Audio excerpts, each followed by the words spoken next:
நெய்யும் வெல்லமும் உருகி மணக்க மணக்க தயாராகும் ஐயப்பனின் அமுதம். 41 நாட்கள் கடும் விரதம் இருந்து மலையேறும் பக்தர்களுக்கு இது ஒரு சஞ்சீவி. வணக்கம், நான் உங்கள் அன்னபூரணி பாட்டி. இன்று அரவணப் பாயாசத்தின் ரகசியத்தை பார்ப்போம். இந்த பாயாசம் சாதாரண பாத்திரங்களில் அல்ல, பெரிய வெண்கல உருளிகளில் சமைப்படுகிறது. முதலில் உணங்கலரிசி எனப்படும் சிவப்பு அரிசி பக்குவமாக வறுத்து வேக வைப்பப்படுகிறது. பின்னர் மிக்க உயர்ந்த தரமான கருப்பட்டி அல்லது அடர்ந்த வெள்ளப்பாகு இதோடு சேரும். இது பல மணி நேரங்கள் அதிக வெப்பத்தில் கிளறப்பட்டு நீர்ப்பதம் முழுவதும் உறிஞ்சப்படும்.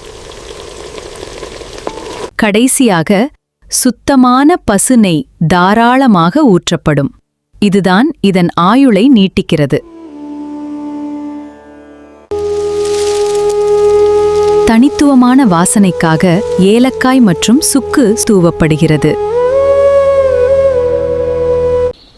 இதில் ஒரு சொட்டு பால் கூட சேர்க்கப்படுவதில்லை. அதனால்தான் இது மாதக்கணக்கில் கெடாமல் இருக்கிறது.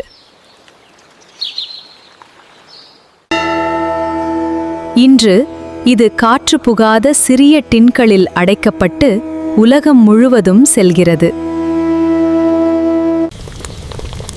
அதிக வெப்பத்தில் சமைக்கப்படுவதால் இதிலுள்ள பாக்டீரியாக்கள் முழுமையாக அழிக்கப்படுகின்றன.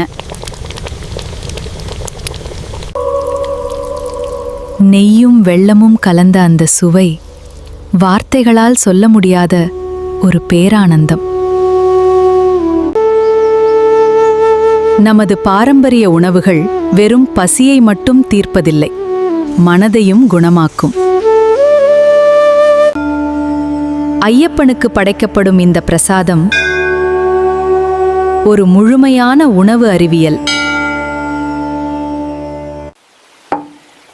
நீங்கள் கடைசியாக எப்போது அரவண பாயாசத்தின் சுவையை உணர்ந்தீர்கள்? பக்திக்கும் சுவைக்கும் எல்லை இல்லை.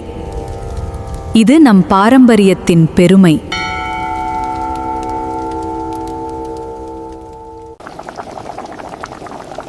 மீண்டும் ஒரு பிரசாத கதையோடு சந்திக்கிறேன். ஸ்பைஸ் ரூட் கேன்வாஸுடன் இணைந்திருங்கள்.